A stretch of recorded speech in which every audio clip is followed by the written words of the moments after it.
Hello everyone, I am Barka Vats and I welcome you all to Law in Layers. This video is in continuation of the previous video जहाँ पे हमने human rights की history को start किया था. आज की video में हम कुछ ऐसे मेजर इंसिडेंट को पढ़ने वाले हैं जिनके थ्रू ह्यूमन राइट्स की स्टार्टिंग देखी गई थी. Without wasting time let's start it. पहला है American declaration of independence. American declaration of independence एक बहुत इंपॉर्टेंट डॉक्यूमेंट है पॉलिटिकल हिस्ट्री में. ये 1776 में आया था. इसको लाने का रीज़न था कि 13 अमेरिकन कॉलोनीज़ जो थी वो ब्रिटिश के कंट्रोल में थी और वो 13 की 13 कॉलोनीज़ को फ्री कराया गया था. और जब उनको फ्री कराया गया तो एक डॉक्यूमेंट लिखा गया था जिस पे ब्रिटिशर्स ने साइन किया था. उसे हम बोलते हैं अमेरिकन डिक्लेरेशन ऑफ इंडिपेंडेंस. जो 13 कॉलोनीज़ थी वो बहुत ज़्यादा अनहैप्पी थी ब्रिटिशर्स की प्रेजेंस से. उनको उनकी कंट्री के अंदर ब्रिटिशर्स की आर्मी पसंद नहीं आ रही थी. ब्रिटिशर्स जो उनके ऊपर टैक्सेस लगा रहे थे वो उनसे खुश नहीं थे. ब्रिटिशर्स उनके ट्रेड के ऊपर रिस्ट्रिक्शंस लगा रहे थे, उनसे वो खुश नहीं थे. और इन सारी चीज़ों की वजह से, इन सारी प्रॉब्लम की वजह से एक टेंशन का माहौल आ गया था इन कॉलोनीज़ में. और इसी टेंशन के माहौल की वजह से लोगों ने अमेरिकन रेवोल्यूशन के लिए आगे बढ़े. उन्होंने कहा now we want our these 13 colonies to be free from the Britishers. ऐसा उन्होंने बोला. ये जो रेवोल्यूशन था ये स्टार्ट हुआ था 1775 में और ये 1783 में जाके ख़त्म हो गया. इसी बीच 1776 में कॉन्टिनेंटल कांग्रेस जो थी उन्होंने अडॉप्ट कर लिया था किसको? डिक्लेरेशन ऑफ इंडिपेंडेंस को. डिक्लेरेशन ऑफ इंडिपेंडेंस एक ऐसा डॉक्यूमेंट था जिसके अंदर लिस्ट की गई थी, जिसको 4 पार्ट में डिवाइड किया गया था. आगे पढ़ने वाले हम उसको. 4 पार्ट में उसको डिवाइड किया गया था जिसमें स्पेसिफाई किया गया था कि हमें ये दिक्कतें हैं, हमारी दिक्कतों के ये सॉल्यूशन है और आज के बाद हम खुद को फ्री मानते हैं. और ब्रिटिशर्स को फोर्स किया गया कि आप इसे साइन करिए और आप हमारी जो भी कॉलोनीज़ हैं इनको छोड़ के आप जाइए बाहर. ये जो डिक्लेरेशन ऑफ इंडिपेंडेंस है ये लिखा किससे गया था? ये लिखा गया था by the Thomas Jefferson. Thomas Jefferson ने ये डिक्लेरेशन ऑफ इंडिपेंडेंस को लिखा था. इसको उन्होंने 4 पार्ट में डिवाइड किया था. ठीक है, 4 पार्ट थे इसके. पहला जो पार्ट था वो बात करता था प्रियम्बल की. प्रियम्बल का मतलब होता है इंट्रोडक्शन. ऐसा ही लिखा गया था इस डॉक्यूमेंट के अंदर कि सारे जो सिटीज़न हैं, जो कॉलोनीज़ के सिटीज़न हैं, उनको इक्वालिटी मिलेगी, उनको लिबर्टी मिलेगी, उनको राइट टू लाइफ मिलेगा, राइट टू फ्री टॉर्चर मिलेगा. मतलब उनको सारे वो राइट्स दिए जाएंगे जो एक कंट्री को अपने सिटीज़न को देने होते हैं. यहीं पे हम कुछ राइट्स जो हैं ह्यूमन राइट्स वाले देख सकते हैं. सेकेंड पार्ट जो था इसका, उसका नाम दिया गया था philosophy of government. Philosophy of government में उन्होंने बोला कि जो भी सिटीज़न है 13 कॉलोनीज़ वाले, इनके पास राइट है कि ये अपने अकॉर्डिंगली अगर कोई भी अनजस्ट गवर्नमेंट आती है तो उनको ऑल्टर कर सकते हैं, अबॉलिश कर सकते हैं. Third part list of grievances था. 27 कंप्लेंट्स थी. 27 कंप्लेंट्स जो इन कॉलोनीज़ को ब्रिटिशर्स थी वो सारी कंप्लेंट्स उसमें लिखी गई थी. जैसे कि टैक्सेस हो गए, जैसे कि पीस टाइम के अंदर ब्रिटिश आर्मी की प्रेजेंस हो गई, इसके अलावा बिना ट्रायल के पनिशमेंट हो गई. ये सारी जो भी कंप्लेंट्स थी ये सारी लिखी गई थी इसमें. एंड जो लास्ट था उस पार्ट को नाम दिया गया था रेजोल्यूशन ऑफ इंडिपेंडेंस.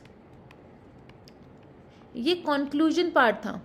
इसके अंदर लिखा गया था कि आज हम ये डिक्लेयर कर रहे हैं कि जो ये 30 नॉर्थ अमेरिकन कॉलोनीज़ हैं, ब्रिटिश कॉलोनीज़ थी, इन्हें हम ब्रिटिशर से अलग कर रहे हैं और आज के बाद ये 13th नॉर्थ अमेरिकन कॉलोनीज़ होंगी. अब ब्रिटिशर्स का कोई कंट्रोल इन पे नहीं रहेगा.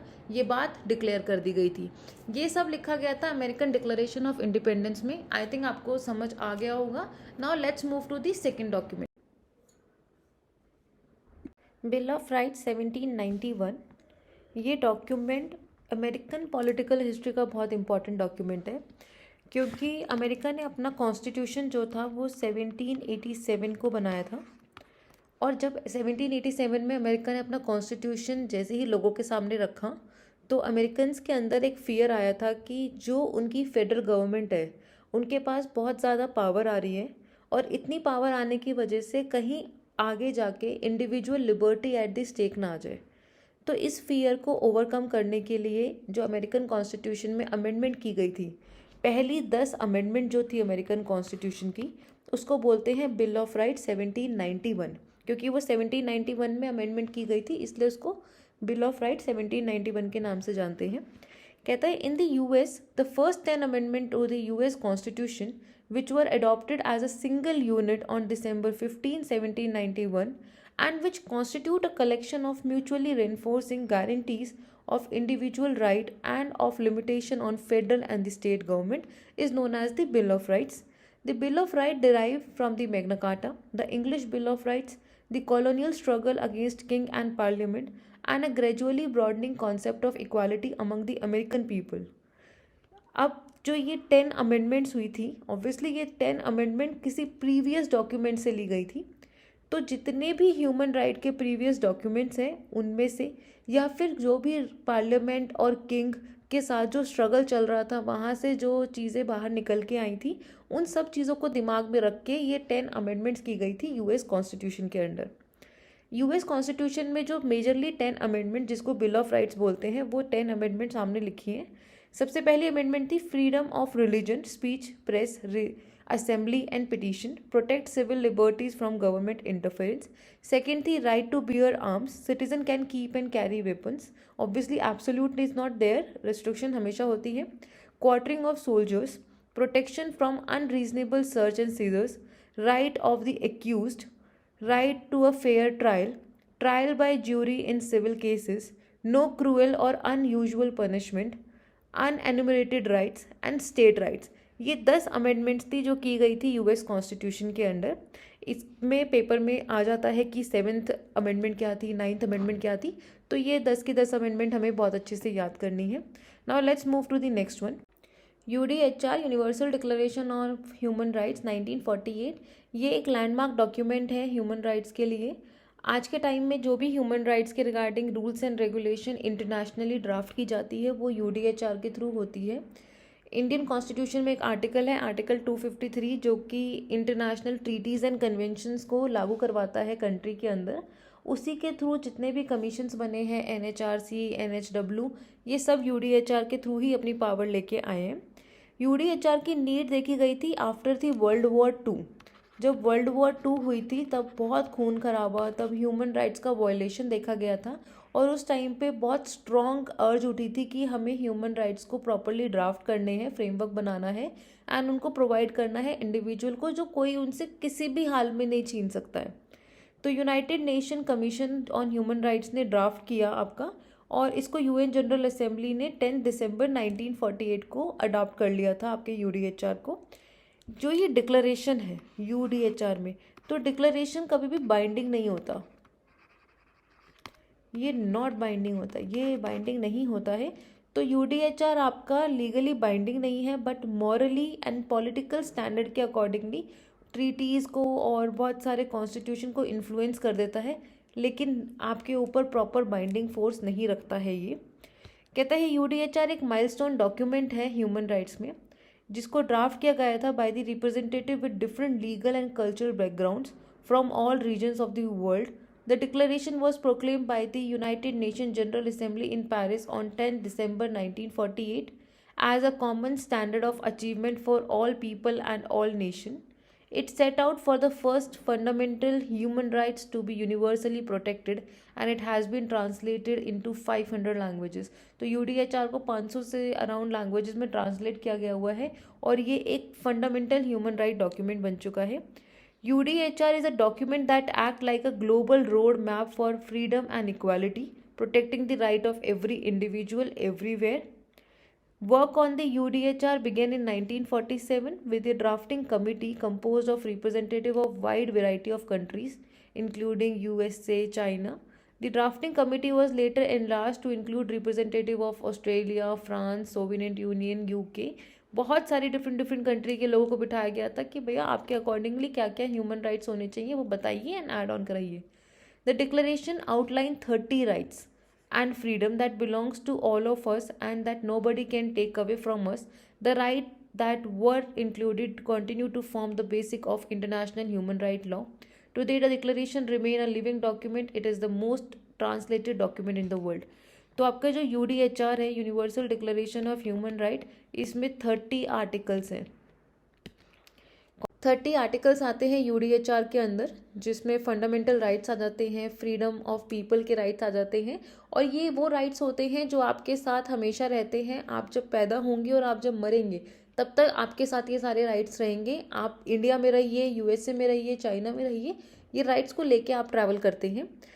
आपका जो UDHR है वो 6 ग्रुप में डिवाइड किया गया है। सबसे पहले प्रियम्बल आता है, मतलब प्रियम्बल प्लस 6 ग्रुप है। पहला जो है वो आर्टिकल 1 और 2 है, जो आपकी human dignity, equality and brotherhood की बात करते हैं। आर्टिकल 3 to 11 है, जो बात करते हैं right to life, right to free from slavery, free from torture, equality before law, fair trial. Article 12 to 17 बात करते हैं civil and political society rights में, जिसमें बात करता है freedom of movement, right to nationality, right to marry. Article 18 to 21 बात करते हैं स्पिरिचुअल एंड रिलीजियस राइट, जिसमें आपको फ्रीडम ऑफ थॉट दे रखा है, फ्रीडम ऑफ कंसाइंस दे रखा है, right to your own opinion दे रखा है, पीसफुली असेंबल दे रखा है।